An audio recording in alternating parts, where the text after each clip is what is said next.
Brzezinski, and thank you committee members for hearing my testimony. My name is Dr. Doreen Dodgen McGee, and I'm a Tualatin resident, and I am a psychologist in private practice in Portland, and I was an auntie. 22 years ago, however, my sister-in-law Laura and my three nieces, aged 6 years, Rachel was 3 years old and April was 6 months old, were shot at point-blank range and killed by her husband, their father, my brother-in-law, in rural Scotts Mills, Oregon. My mother-in-law witnessed the murders and was shot while trying to protect my 3-year-old niece, and lived with unspeakable trauma for the rest of her life. I became her caregiver the day of the murders and was with her in the months and years that followed.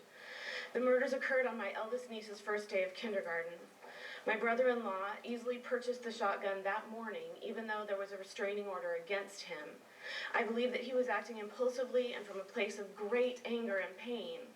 I also believe that had there been common sense checks in place slowing down his impulsive purchase, that I might have celebrated my youngest niece April's 22nd birthday last week. In the years since my family was killed, Oregon has passed legislation requiring background checks which might have prevented our loss. Our state and country, however, have a long way to go to make sure that guns are not accessible to those who wish to turn them on humans. The reality is that easy access to guns without adequate screening is a dangerous combination. And in an average month in America right now, 50 women are shot to death by a current or former partner. Politics should never be more important than people, and because of the mass murder in my own family, I will never be able to stop pushing to make people safer. Politics aside, common sense gun safety regulations save people.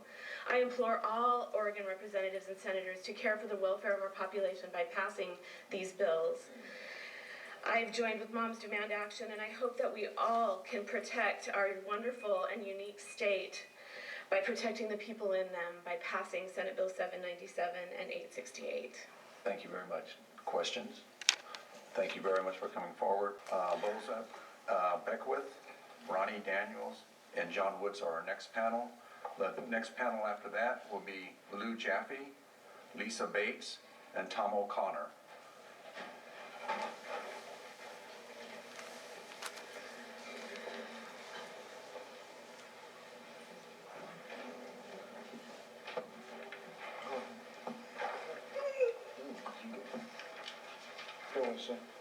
Good morning, gentlemen. Whoever would like to start, if you'll give us your name before your testimony. My name is Ronnie Daniels, and I'm from Polk County. Nice to see Mr. Manning and everybody else, Brzezinski. 3 questions on 868. Number 1, I keep hearing about Charleston loophole. Number 1.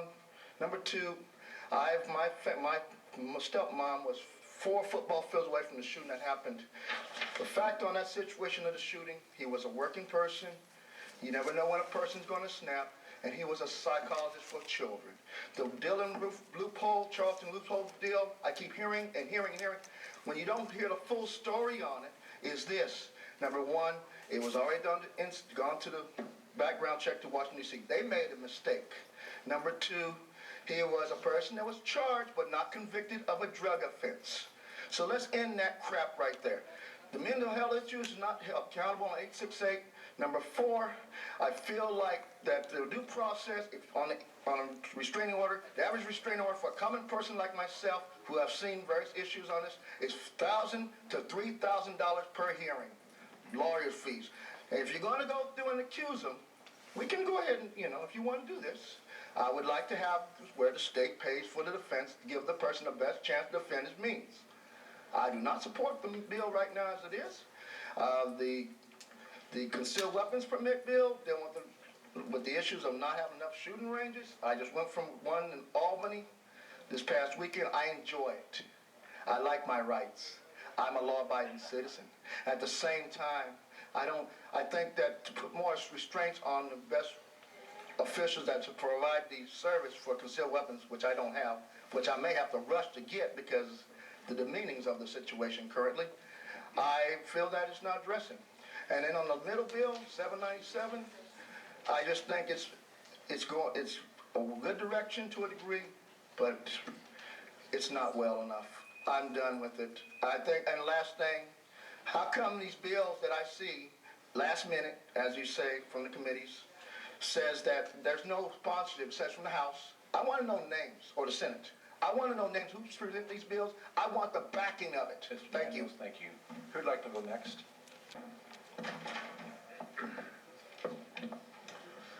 My name is John Woods. I know a lot of you because we've been running the veterans bills, trying to get the Purple Heart and the wounded warriors who, so Chairman Pruzansky, Vice Chairman Thatcher, and Senator. SB797 is a foolish attempt to use the Oregon background check system to control the purchase of firearms. The background check is a broken system where Oregon and the federal government use a different set of rules to do a background check to purchase a firearm. I've personally seen the system do a clean background check on a person and in 20 minutes fail the same person for a 15-year-old alcohol use misdemeanor. He was passed for a 15-round handgun and delayed on a 2-shot over and under skeet shotgun. The system is delayed a concealed carry holder 8 months, then passed him all of a sudden for no reason. He all of a sudden got it. Does that make any sense to you? You have the person's photo, you have the fingerprints, you have the CHL background check, and still there are delays and denials. A broken, poorly implemented background check system is a very shaky foundation to base a law on. I haven't heard of any proposals to fix the system. All we see is political grandstanding by the governor and the gun control groups. The stated policy of this law is, even if there's a mistake in the background check, a person has no recourse to address it, has no way to clear their name. That part of this bill crashes directly into the presumption of innocent until proven guilty. We have been asking you to fix the system. The response I get down here is, we have no money. In the 7 years that we have been in Oregon, this hearing event has been an epic failure. All right, thank you. What was that? Zeb Bun Beckwith, and I'm speaking today as a private citizen. I am not speaking today as the chair of the Gun Owners Caucus of the Democratic Party of Oregon, nor as an executive committee member of the Democratic Party of Oregon. May I begin?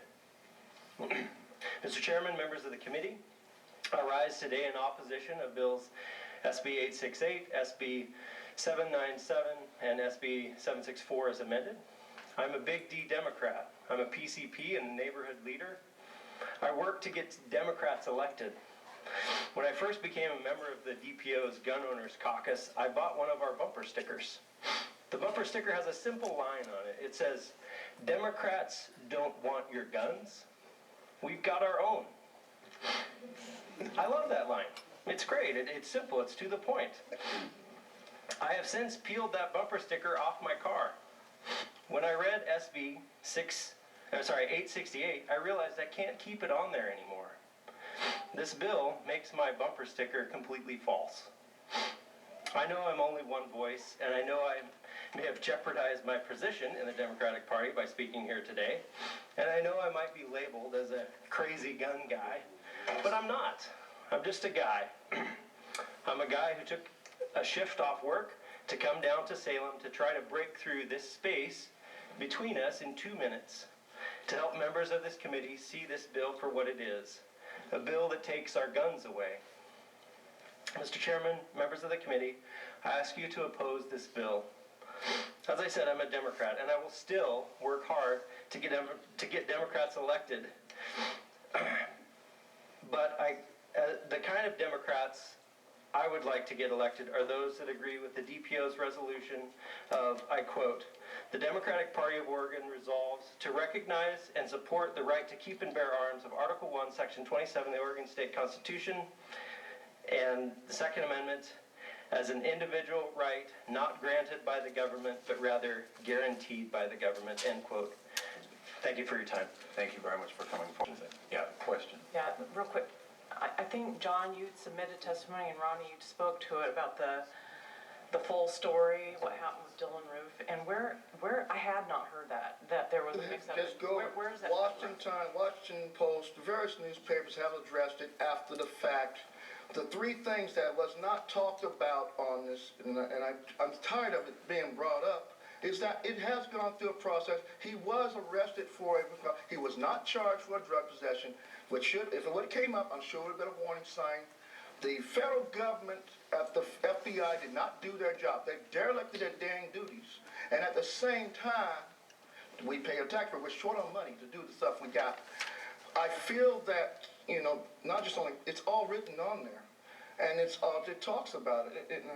And the shooting, like I said, the shooting right 4 football fields away from my stepmom of a guy who shot his girlfriend at that North Park Elementary School, which is right in my backyard. Right in my backyard here. And I feel that I grew up in. And that's all I'm saying about it. Thank you. Thank you that's it. All right, gentlemen, thank you very much for coming forward. Our next panel, as I mentioned, is Lou Jaffe, Tom O'Connor.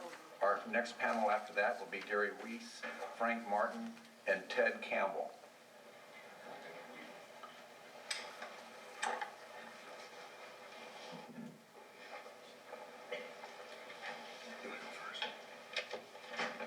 And who'd like to get started? I guess I will. Chair Brzezinski, members of the committee, my name is Tom O'Connor. I'm retired, live in Clackamas County. I'm here as a lifelong gun owner to support Senate Bill 868 and Senate Bill 797. I'm a member of Gun Owners for Responsible Ownership and an advisory committee member of the Oregon Coalition for Common Sense. We believe that with rights come responsibilities, and we support common sense measures to reduce gun violence. Extreme risk protective orders established in Senate Bill 868 create a tool for family members and household members to petition the court to temporarily remove firearms and prevent the purchase of new guns by individuals who pose a risk to themselves or the community. Many of us as gun owners have experienced the need to remove firearms from easy access by aging relatives or troubled youth. If necessary, an extreme risk protective order helps provide a legal process to do that using a civil court order issued by a judge after hearing evidence of need. I believe the legal process established in this legislation achieves a fair balance between the rights of gun owners and the rights of family members and the community to be safe from gun violence. I also support Senate Bill 797 to give law enforcement the necessary time to complete a background check without an artificial deadline, and also the measures to deal with abusive partners and stalkers. Again, this seems to be a common sense approach that will reduce the chances that firearms will be illegally obtained by felons, domestic abusers, or the dangerously mentally ill. I do not believe that it imposes an undue burden on me as a gun owner. Thank you for the opportunity to testify, and I urge your support of Senate Bill 868 and Senate Bill 797. Thank you. Chairman Brzezinski and members of the committee, for the record, my name is Lou Jaffe. I'm a native Oregonian, a Vietnam veteran, a board member of Gun Owners for Responsible Ownership, and most recently was president of the organization that built the Oregon World War II Memorial on our capital grounds.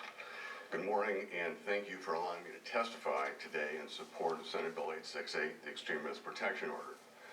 I support this bill because I believe it's balanced, I believe it's pragmatic, and I believe it will save lives in each of your respective districts. As I'm sure you're undoubtedly aware, every day in Oregon, more than one person is killed by gun violence, and over 80% of those are suicides. The Extreme Risk Protection Order will go a long way to reducing those deaths from gun violence. I have some comments on the mechanics of the bill. They're in my written testimony, so I'll skip that. You've heard a lot about that. I mean, considering that less than 1/3 of Oregon households own one or more guns, this seems like just a no-brainer to me. But you have heard, and you will continue to hear testimony that will say that these bills will seriously erode one's Second Amendment rights that are thought to be inviolate. When you consider that testimony, I urge you to consider the language of the late Justice Scalia's 2008 Heller opinion, wherein he wrote, and I quote, "Like most rights, the right secured by the Second Amendment is not unlimited," end quote. Writing further, and I quote, "Nothing in our opinion should be taken to cast doubt on long-standing prohibitions on the possession of firearms by felons and the mentally ill, end quote. You know, a common thread in many shootings is that family members of the shooters have seen their loved ones in crisis and exerting dangerous behaviors, and they're in a position to do something about this before violence actually occurs. Accordingly, members are often the first to know if a loved one is in crisis. Senate Bill 868 will provide families and loved ones an opportunity to reduce the risk of suicide or other forms of gun violence for a family member who's in crisis.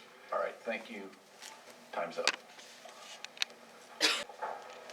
Hi, my name is Lisa Bates, and I'm currently the principal at Levi Anderson Learning Center in Beaverton, Oregon, which is a level 5 treatment facility, and we treat young men from all over the state of Oregon. In addition, I have an LCSW, and I'm a trained suicide prevention trainer and assist.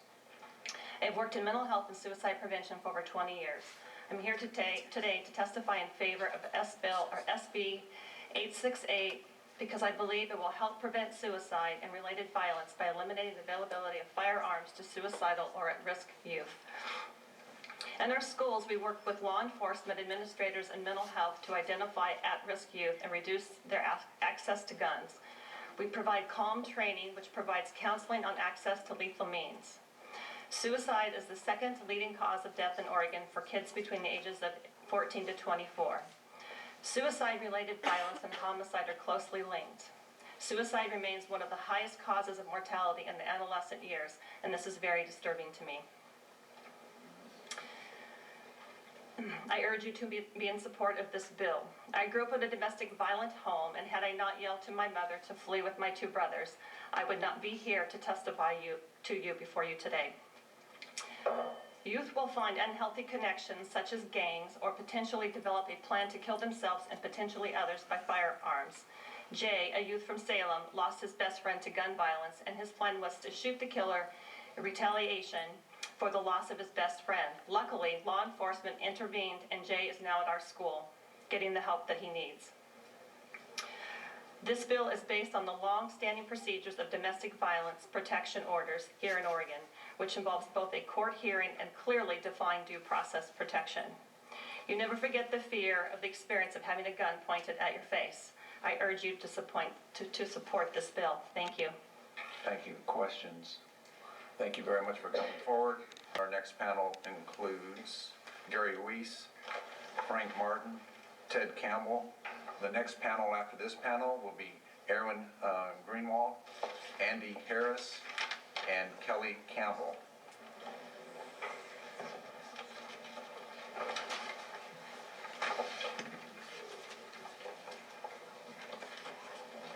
Don't want me to start. Chairman, my name is Ted Campbell. I'm here representing myself.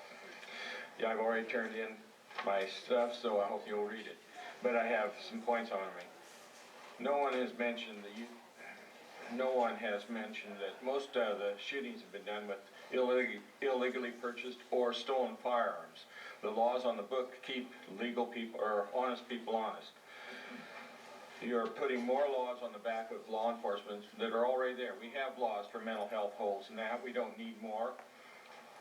Third, there are laws on the books that cover mental health.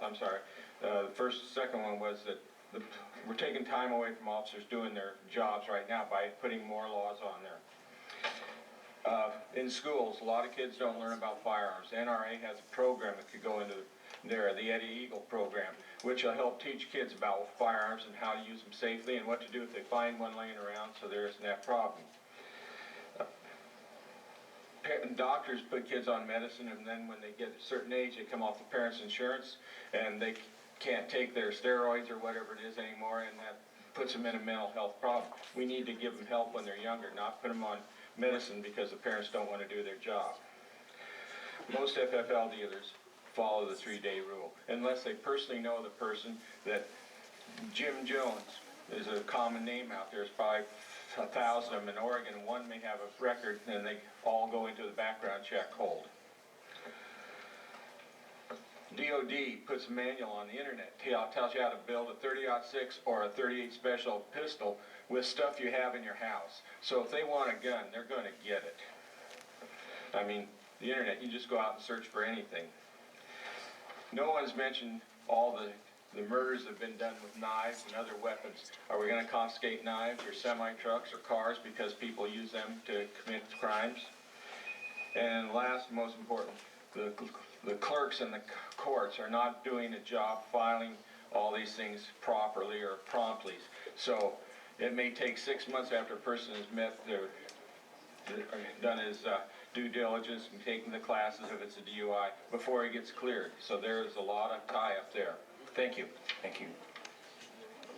Senator Brzezinski, member of the committees, thank you for letting me speak today. My name is Frank Martin. I hail from Gresham.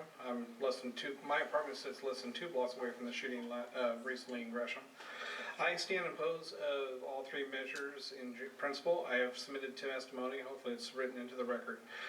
On Senate Bill 868, I understand the thoughts of the bill, but it's like pointed out before, the mental health screening is not in the bill at all. And in Sonoma County, and previously mentioned by Kevin Sterrett, if I had that one judge, it would be automatic. There would be no judicial review. He would just say no. And I feel that's unfair under the Fourth Amendment. As far as Senate Bill 764, the new requirements proposed for a concealed carry class is onerous, especially in Sonoma County, since there are very few ranges, and so that's an undue burden. I feel gun owners are now being labeled to reach higher to get their concealed carry licenses. And I'll specifically go after Senate Bill 797. I understand the purpose of the bill, but when we talk about denials, nothing has been said today about possible problems at the Oregon Firearms Unit. Computers have problems. I just recently went through a four-day period of a problem with a computer. And sometimes the databases are not updated. So if a denial comes along and they have to check the ammunition purchases, are you actually creating a de facto ammunition registry here in Oregon that I'm not aware of? These more and more laws being placed, and I'm hearing the proponents talk about suicides, which I understand are 868. But if a denial, it's automatically assumed that good person trying to purchase a firearm is a criminal. Until we have, I propose if you do 797, please do it under -3 amendment so there is an avenue for an appeal for legal gun owners. And I thank you. Thank you. Gary? Mr. Chairman of the Senate Judiciary Committee, my name is Gary Wise, Dallas, Oregon. I'm here today to speak in opposition to 797 and 868. I did want to ask sort of a rhetorical question on the concealed handgun license. Who is qualified to teach law on firearms and carry in the state of Oregon, if not an attorney? I understand you can't give a legal opinion for a fee unless you are a member of the Bar Association. Senate Bill 797, Article 1, Section 27 of the Oregon Constitution is the only controlling authority on firearms for the state of Oregon. The people shall have the right to bear arms for defense of themselves and the state. Nothing in this language provides for the state police to qualify me or any other citizen to transfer or own a firearm. There is no data to support the need for this legislation. Its only real purpose, in my opinion, is to prohibit the transfer and ownership of a firearm without cause. Not only without cause, but without providing a reason. No constitutional right should be denied without cause and or conviction of a crime. We do not need permission from the government to exercise our constitutional rights. I only want to say one thing about Senate Bill 868. I have a lot of objections, but my primary objection, Senator Brzezinski, is that the respondent or defendant is not entitled to have an attorney present when being questioned by the judge or during any of this process. I support Miranda in every case dealing with law enforcement or dealing with court. You're entitled to an attorney. Thank you. Thank you very much, gentlemen. I have 1 second. Any questions? Again, thank you very much for coming forward. As I mentioned, is Aaron Greenwald, Andy Harris, and Kelly Campbell. The next panel after that will be John Dalton, David Wagner, and David Hill. Dr. Hill first. I will. Good morning, Mr. Chair, members of the committee. My name is Erin Greenewald, and I'm a prosecutor with the Oregon Department of Justice. I'm also the chair of the statewide domestic violence fatality review team and the current past chair of the statewide firearms domestic violence task force. So far this year, Oregon has suffered the loss of 19 people to domestic violence. These deaths have happened in 8 different counties, including Lane, Marion, Klamath, and Multnomah, as we have heard. And of the 19, 14 or 74% are attributable to firearm use. At this rate, we will far exceed the 37 deaths due to domestic violence that happened last year, 19 of which were attributable to firearm. It must also be noted that access to or possession of firearms by domestic violence perpetrators has been linked to an increase in the severity of abuse in a relationship where domestic violence occurs. I'm here to offer my support in testimony, in support of 797 generally, but I also want to talk specifically about a -5 amendment that we're expecting. -5, will mandate entry into LEDS, the Law Enforcement Data System, of gun dispossession court orders. And this is related to Senate Bill 525, which was passed 2 years ago, which is codified at 166255.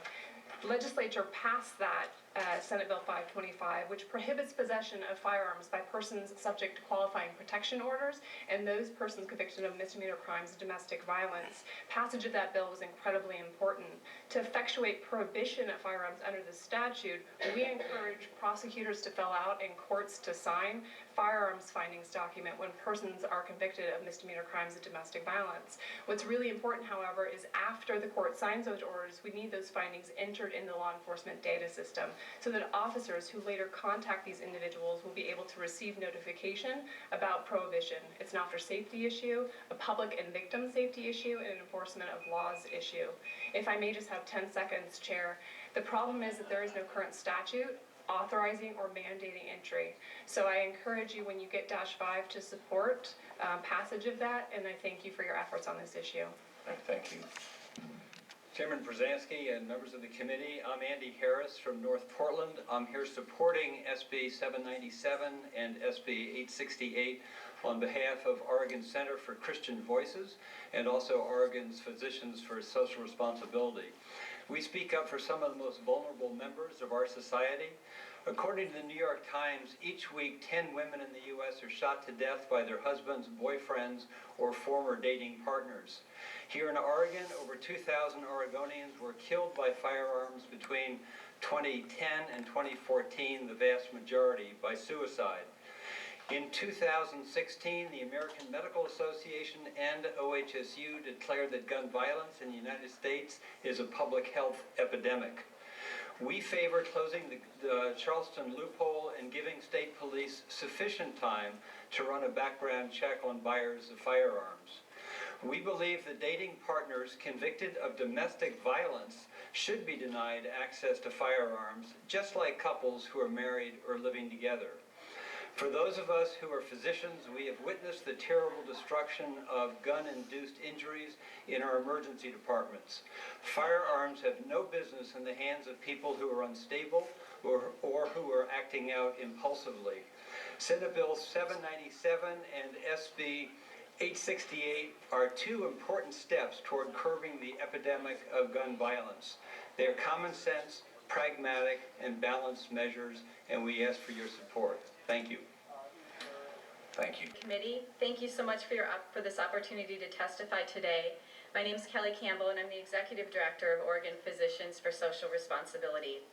We're the Oregon chapter of an international organization of health professionals committed to protecting human life from the gravest threats to health and survival. And as part of that organization, we shared in the Nobel Peace Prize for our work for nuclear disarmament. We represent more than 2,000 members throughout the state of Oregon who care deeply about the health of our communities and believe we must employ sound public policy to protect public health. Gun violence has reached epidemic proportions in our state and in our nation. In fact, the American Medical Association has declared gun violence to be a public health crisis. We have an alarming situation here in Oregon with a gun death rate that's greater than the national average. From 2010 to 2014, more than 2,000 people in Oregon died from firearms injuries, with suicide accounting for more than half of those deaths. Fortunately, common sense prevention measures such as Senate Bill 797 and Senate Bill 868 can help get this epidemic under control. By voting for these bills today, know that you will be saving lives. Doctors, nurses, and other health professionals in Oregon understand the urgency of this issue and are speaking out for common sense gun control measures that protect public health. I'm submitting into the record today a letter signed by over 80 Oregon health professionals from across the state in the past week, urging you to pass Senate Bills 797 and 868 to protect the lives of Oregonians from gun violence. Evidence shows that other states that have bills like these save the lives of individuals in domestic violence situations and those who are at high risk of attempting suicide. So I urge you to listen to the advice of Oregon doctors, nurses, and other health professionals and support Senate Bill 797 and 868 to save the lives of your fellow Oregonians. Thank you. Thank you. As I mentioned, is Aaron Greenwald, Andy Harris, and Kelly Campbell. The next panel after that will be John Dalton, David Wagner, and David Hill. I'd like to go first. I will. Good morning, Mr. Chair, members of the committee. My name is Erin Greenewald, and I'm a prosecutor with the Oregon Department of Justice. I'm also the chair of the statewide domestic violence fatality review team and the current past chair of the statewide firearms domestic violence task force. So far this year, Oregon has suffered the loss of 19 people to domestic violence. These deaths have happened in 8 different counties, including Lane, Marion, Klamath, and Multnomah, as we've heard. And of the 19, 14 or 74% are attributable to firearm use. At this rate, we will far exceed the 37 deaths due to domestic violence that happened last year, 19 of which were attributable to firearm. It must also be noted that access to or possession of firearms by domestic violence perpetrators has been linked to an increase in the severity of abuse in a relationship where domestic violence occurs. I'm here to offer my support in testimony, in support of 797 generally, but I also want to talk specifically about a -5 amendment that we're expecting. -5, will mandate entry into LES, Law Enforcement Data System, of gun dispossession court orders. And this is related to Senate Bill 525, which was passed 2 years ago, which is codified at 166255. The legislature passed that Senate Bill 525, which prohibits possession of firearms by persons subject to qualifying protection orders and those persons convicted of misdemeanor crimes of domestic violence. Passage of that bill was incredibly important. To effectuate prohibition of firearms under the statute, we encourage prosecutors to fill out and courts to sign firearms findings document when persons are convicted of misdemeanor crimes of domestic violence. What's really important, however, is after the court signs those orders, we need those findings entered in the law enforcement data system so that officers who later contact these individuals will be able to receive notification about prohibition. It's an officer safety issue, a public and victim safety issue, and an enforcement of laws issue. If I may just have 10 seconds, Chair. The problem is that there is no current statute authorizing or mandating entry. So I encourage you, when you get -5, to support passage of that, and I thank you for your efforts on this issue. Thank you. Chairman Brzezinski and members of the committee, I'm Andy Harris from North Portland. I'm here supporting SB 797 and SB 868 on behalf of Oregon Center for Christian Voices and also Oregon's Physicians for Social Responsibility. We speak up for some of the most vulnerable members of our society. According to the New York Times, each week 10 women in the U.S. are shot to death by their husbands, boyfriends, or former dating partners. Here in Oregon, over 2,000 Oregonians were killed by firearms between 2010 and 2014, the vast majority by suicide. In 2016, the American Medical Association and OHSU declared that gun violence in the United States is a public health epidemic.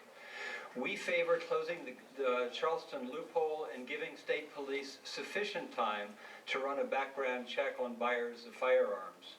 We believe that dating partners convicted of domestic violence should be denied access to firearms, just like couples who are married or living together.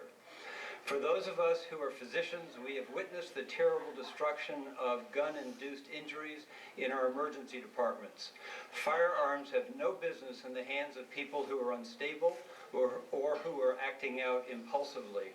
Senate Bill 797 and SB 868 are two important steps toward curbing the epidemic of gun violence. They are common sense, pragmatic, and balanced measures, and we ask for your support. Thank you. Thank you. Committee, thank you so much for this opportunity to testify today.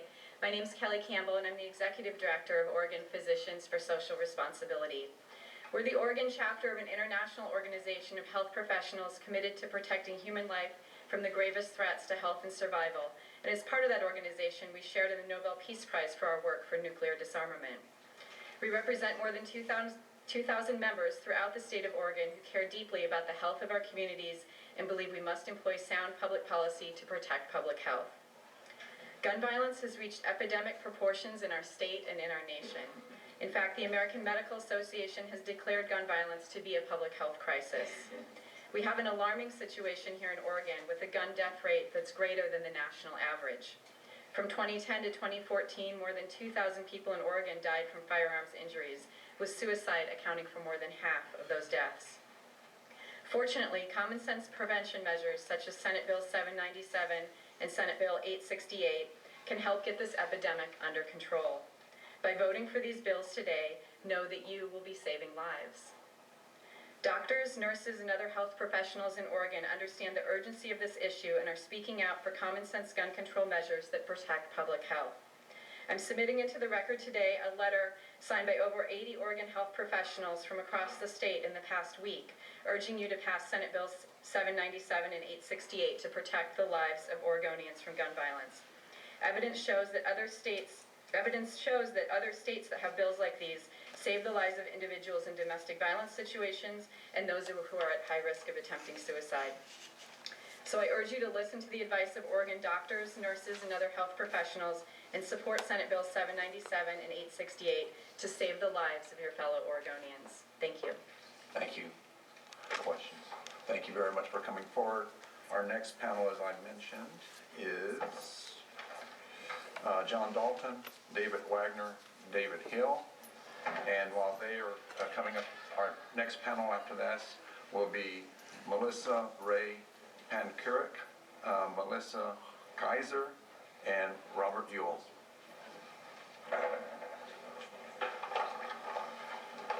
Gentlemen, whoever would like to start. I'll begin. My name's Dave Wagner. Good morning, Chairman, committee members. I appreciate the opportunity to talk here. I am speaking in opposition to these three measures, primarily because they don't really address crime. Criminals pay no attention to the laws, as I saw last week where three young men drove a truck into a gun store, smashed out the counters, and stole hundreds of weapons. They're not going to do background checks. They're not going to, the weapons they dispose of, there will be no background checks on anybody involved in that. And there are millions of illegal weapons free in our society. I happen to have some legal weapons. I have a concealed handgun permit. I'm a law-abiding citizen. So the only real impact of this legislation will be on people like me. I underwent a background check, it's been several years ago, and within about 10 minutes, the store clerk said, well, you've been denied. And fortunately, I demanded the phone number for the people, the state police, who had decided that, and called them immediately.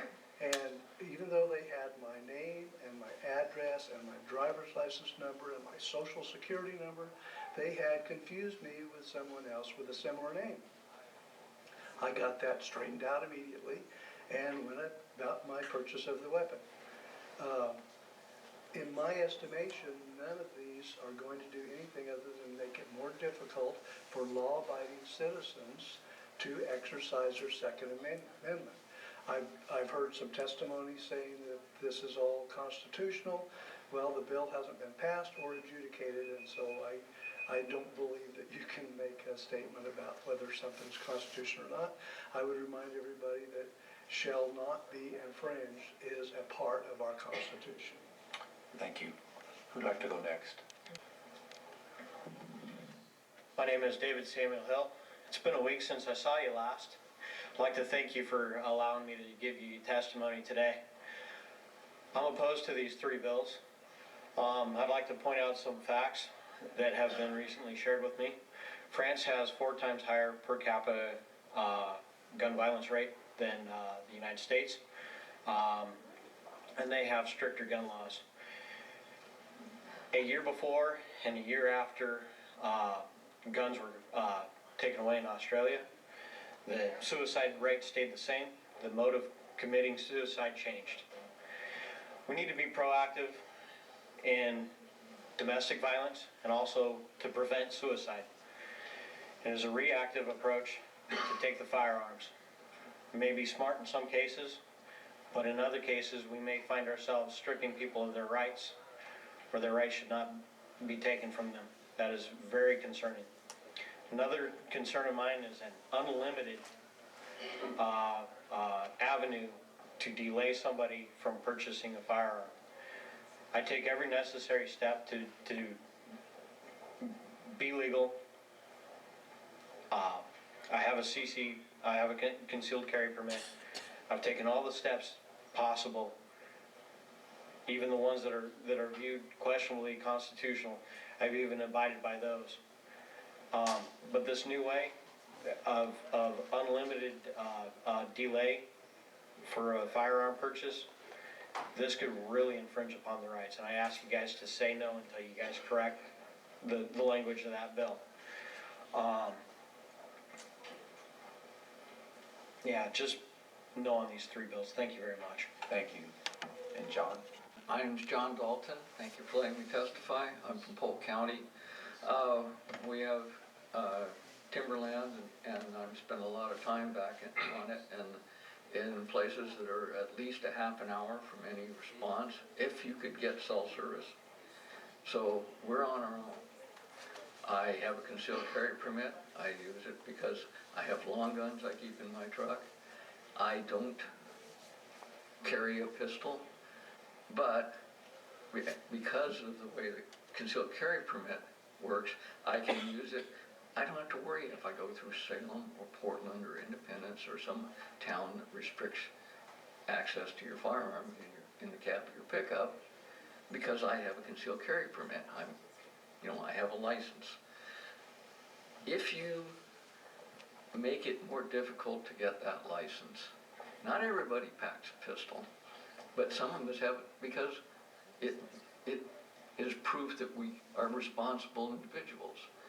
And you've used that criteria, responsible individuals, and it's been successful in the past. There's no reason to change it.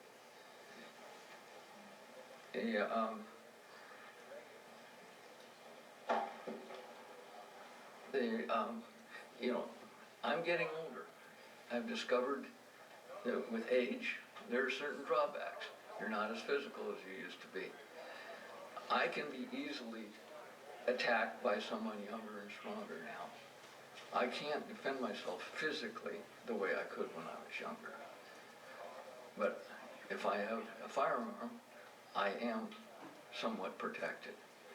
If you make an obstruction to getting the concealed carry permit, you are limiting the defendability of the elderly. Think about that. Thank you. Thank you very much. Any questions? Our next set of panel is Melissa Pankirk, Melissa Kaiser, and Robert Ewell. While they're coming up, our next panel after that will be Jim Hoffman, Franklin, I believe it's Middleton, or Ton, and Patrick Griffin. Good morning, Senator Chair Krasinski and committee members. My name is Melissa Kaiser, and I'm representing the Mommies Demand Action. And I wanted to talk a little bit about 868 and proposing it, and how it's not a fantasy at all, how it's very much a potential reality for many of us, and how current gun regulation is not enough, and we need to do more. I want to tell you a little bit about my reality quickly. On this past Christmas, my brother shot and killed his wife, Kate, my sister-in-law, and proceeded to shoot a state trooper. This was in Portland and in King City, and then proceeded to kill himself with a gun. The months leading up to that, he had been in a state of crisis. He had moved in with my parents. He had lost his job. He had been losing rights with he had 2 children. He has 2 children, a son, Andrew, who just celebrated his 8th birthday, and a daughter, Bryn, who just turned 1. Anyway, in the months leading up to it, he had been in a state of crisis, and he was losing rights with his children.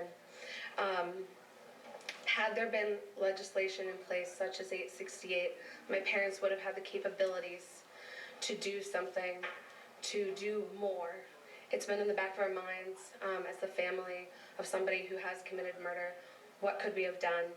What could we do? My 8-year-old celebrated, like I said, his birthday this past weekend, my 8-year-old nephew, Andrew, and he told me that he knew his daddy had bought a gun, and he wanted to know if he was responsible for his daddy buying that gun. And of course we had a very long conversation, and he is not, but we could have done more. There's so many in this room that are worried about losing their time, if you wouldn't mind if I have a few more seconds, losing their time, losing their bumper stickers. I'm worried about others losing their lives the way we have lost our family members. Thank you. Thank you. My name is Melissa Ray Pansarek. Thank you for having me. I am a veteran, a pistol coach, and a recreational shooter, and it shouldn't be surprising that I'm testifying in support of Senate Bill 868. I served 9 years in the military, and I was a first responder on September 11th, standing in the rubble of what was the Pentagon. On December 11th, 2012, I survived a mass shooting in the Clackamas Mall. He fired 16 shots from an AR-15, killing 2 people and wounding a 3rd. He pointed the gun in my face and pulled the trigger. His gun jammed, and he didn't know how to fix it. He went on to kill himself with a pistol. Unfortunately, that was not the first time that I faced the threat of gun violence. I got married while on active duty. When we moved in together, I found an AK-47 in the closet. My husband told me when his first wife left him, he took that gun and camped out in the backyard of the man he suspected of sleeping with her. There was more than one story of this nature. Simultaneously, I got a new boss at work while I was in the military. He and I got along well, I thought. And one night, he tried to kiss me. I rejected his advances, but he continued to get worse and became violent.